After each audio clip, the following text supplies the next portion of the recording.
झारखंड में इस बार के विधानसभा चुनाव में इंडिया गठबंधन में सीटों की अदला बदली देखने को मिलेगी। ऐसी 7 सीटें हैं जिसमें इस बार 2019 में हुए विधानसभा चुनाव का रुख बिल्कुल बदल जाएगा। ऐसा इसलिए क्योंकि पिछले बार इंडिया गठबंधन की ओर से जिस पार्टी ने इन 7 सीटों से चुनाव लड़ा था, अब उसके जगह इंडिया गठबंधन की ही दूसरी पार्टी चुनाव लड़ने वाली है। नमस्कार दोस्तों, स्वागत है आज की इस वीडियो में और आप देखना शुरू कर चुके हैं द पंचायत न्यूज की स्पेशल रिपोर्ट सियासी हलचल और मैं हूं आशीष।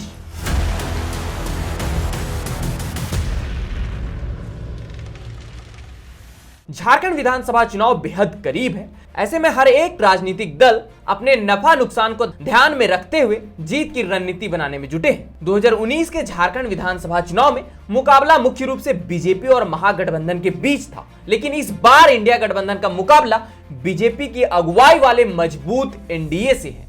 असम के मुख्यमंत्री और झारखंड विधानसभा चुनाव में बीजेपी के सह प्रभारी हिमंता बिस्वा शर्मा ने भी संकेत दिया है कि एनडीए में आजसू और जेडीयू उनके सहयोगी होंगे। तो दूसरी तरफ सत्ताधारी महागठबंधन ने भी 2019 के मुकाबले अपने कुनबे को मजबूत किया है। इस बार राज्य में इंडिया ब्लॉक के तहत माले गठबंधन में शामिल हो गई है।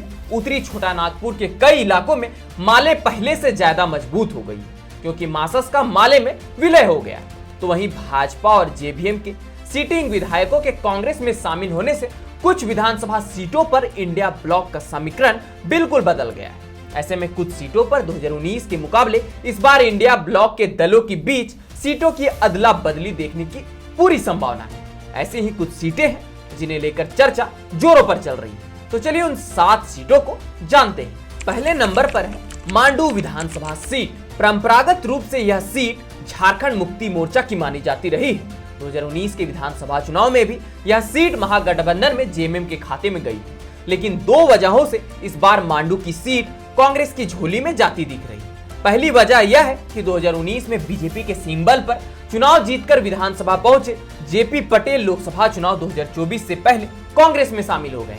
और दूसरी वजह यह है कि महागठबंधन के उम्मीदवार के तौर पर जेएमएम उम्मीदवार रामप्रकाश भाई पटेल 44,768 वोट पाकर तीसरे नंबर पर रहे थे। तब आजसू उम्मीदवार निर्मल महतो ने जेपी पटेल को कड़ी टक्कर दी थी और 47,793 वोट पाकर दूसरे नंबर पर रहे थे।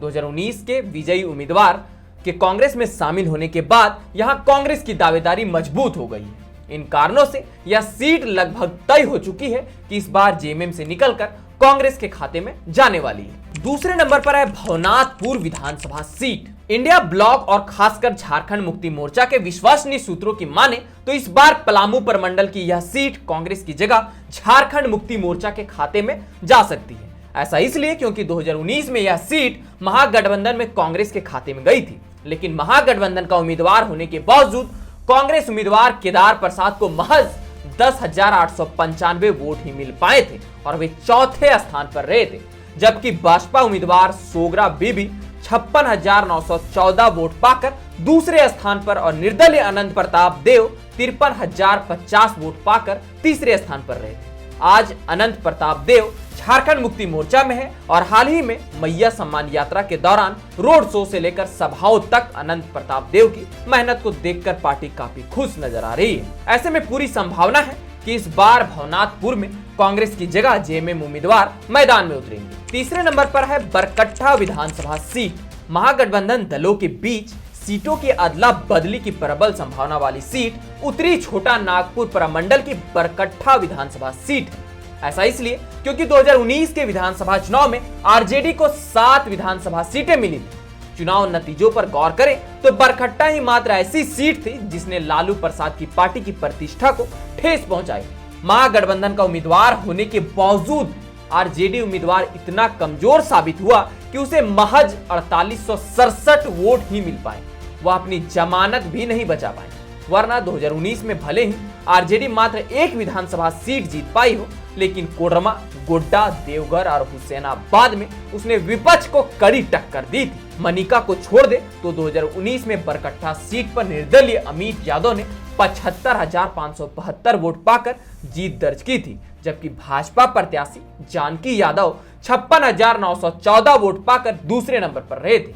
आज अमित यादव भाजपा में है और जानकी यादव झारखंड मुक्ति मोर्चा में शामिल है। ऐसे में इस बात की प्रबल संभावना है कि इस बार विधानसभा चुनाव में आरजेडी की जगह बरकट्ठा से जेएमएम प्रत्याशी चुनाव लड़ेगा। चौथे नंबर पर है सिमरिया विधानसभा सीट। सीटों की अदला बदली की प्रबल संभावना वाली तीसरी सीट सिमरिया विधानसभा सीट है। 2019 में भाजपा के किशुन दास 61,428 वोट पाकर यहां से विधायक बने थे।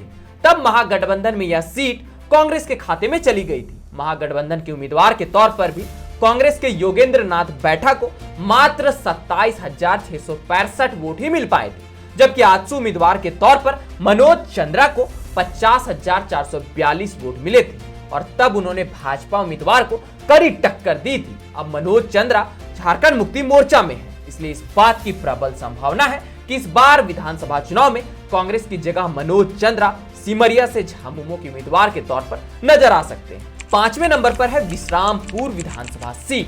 2019 में तेजस्वी यादव ने आखिरी वक्त तक विश्रामपुर सीट के लिए महागठबंधन पर जबरदस्त दबाव बनाया था। इतना ही नहीं, रांची में रहते हुए भी प्रेस क्लब में उन्होंने हेमंत सोरेन, आलमगीर आलम की प्रेस कॉन्फ्रेंस से दूरी बनाई रखी। तब लालू प्रसाद के हस्तक्षेप के कारण महागठबंधन टूटने से बच गई थी और विश्रामपुर सीट कांग्रेस के खाते में चली गई थी। कांग्रेस ने तब अपने दिग्गज नेता और पूर्व मंत्री ददई दुबे उर्फ चंद्रशेखर दुबे को अपना उम्मीदवार बनाया था। 2019 के चुनाव में विश्रामपुर के चुनाव परिणाम ने कांग्रेस और महागठबंधन दोनों को परेशान कर दिया था। महागठबंधन के उम्मीदवार होने के बावजूद कांग्रेस उम्मीदवार ददई दुबे चौथे स्थान पर रहे थे।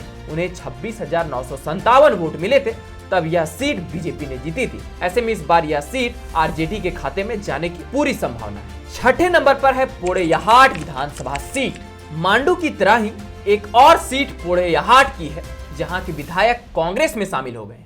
2019 में पोड़ैयाहाट की सीट महागठबंधन में झामुमो के खाते में गई थी। झामुमो ने अशोक कुमार को महागठबंधन का उम्मीदवार बनाया था, लेकिन यहाँ मुकाबला झारखंड विकास मोर्चा के उम्मीदवार प्रदीप यादव और भाजपा उम्मीदवार गजाधर सिंह के बीच रहा।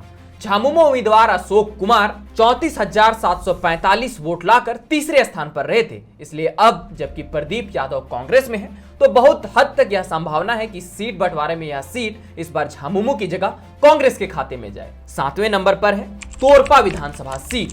झारखंड विधानसभा की तोरपा ऐसी सीट है जहां सीट बंटवारे के फॉर्मूले के मुताबिक 2019 की तरह इस बार भी झारखंड मुक्ति मोर्चा का दावा है, लेकिन सत्ताधारी दलों के बीच चर्चा है कि यह सीट तय करेगी कि महागठबंधन दलों के शीर्ष नेताओं के बीच कितनी समझ है या भाजपा को सत्ता में आने से रोकने के लिए दल आपस में कितनी कुर्बानी देने को तैयार है। इस सीट पर 2019 में भाजपा के कोचे मुंडा ने 43,482 वोट पाकर जीत दर्ज की थी, जबकि झामुमो के सुदीप गुड़िया 33,852 वोट पाकर दूसरे नंबर पर रहे थे। लेकिन इस बार चर्चा है कि कांग्रेस के कदावर नेता प्रदीप बलमुच्चू को एडजस्ट करने के लिए तोरपा सीट कांग्रेस के खाते में जाए।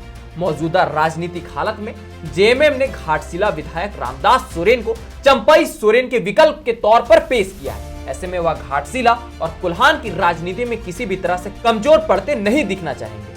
ऐसे में इस बात की प्रबल संभावना है कि प्रदीप बालमुचू के लिए तोरपा सीट छोड़कर घाटशिला को और सुरक्षित बनाने की कोशिश की जाएगी। इन परिणामों और तथ्यों को देखकर यह तो लगभग तय है कि इन 7 सीटों पर इंडिया गठबंधन में दलों की अदला बदली होगी, क्योंकि इन सीटों के अदला बदली को लेकर जब कांग्रेस और जेएमएम के नेताओं से पूछा गया तो उन्होंने क्या जवाब दिया, इसे सुनकर भी आप इस बात का अंदाजा लगा सकते हैं। जब सीटों की अदला बदली को लेकर कांग्रेस के प्रवक्ता जगदीश साहू से सवाल पूछा गया तो उन्होंने कहा कि अगर हमारे नेताओं को लगेगा कि सीटों की अदला बदली से महागठबंधन के परिणाम पर सार्थक असर पड़ेगा तो कई सीटों पर निर्णय लिया जा सकता है।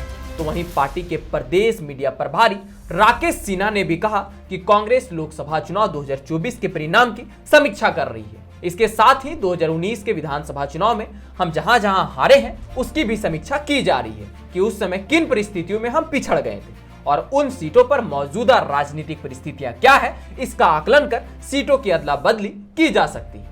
वहीं झारखंड मुक्ति मोर्चा के केंद्रीय प्रवक्ता मनोज पांडे कहते हैं कि महागठबंधन या इंडिया ब्लॉक के बीच सीट शेयरिंग का फॉर्मूला लगभग तय है। कुछ सीटों पर बदलाव की संभावना तो जरूर है, क्योंकि इस बार की राजनीतिक स्थिति 2019 के मुकाबले कुछ अलग है। उन सीटों पर चर्चा के बाद महागठबंधन के नेता अंतिम निर्णय लेंगे। तो आपने सुना कि कांग्रेस और जेएमएम के नेताओं का इस सीट से अदला बदली को लेकर क्या कहना है, लेकिन इन सीटों को लेकर आप क्या सोचते हैं? क्या इन सीटों पर इंडिया गठबंधन पार्टी बदलने से चुनाव जीत जाएगी और सीटों के अदला बदली से उस सीट पर क्या असर पड़ेगा? यह हमें नीचे कमेंट में जरूर बताएं। और यह वीडियो अगर आपको इन्फॉर्मेटिव लगे तो अपने दोस्तों के साथ शेयर जरूर करें और साथ ही साथ हमारे YouTube चैनल को सब्सक्राइब भी जरूर करें। तो चलिए मिलते हैं अगले इसी प्रकार के कुछ और वीडियो के साथ, तब तक के लिए आप सबको जोहार।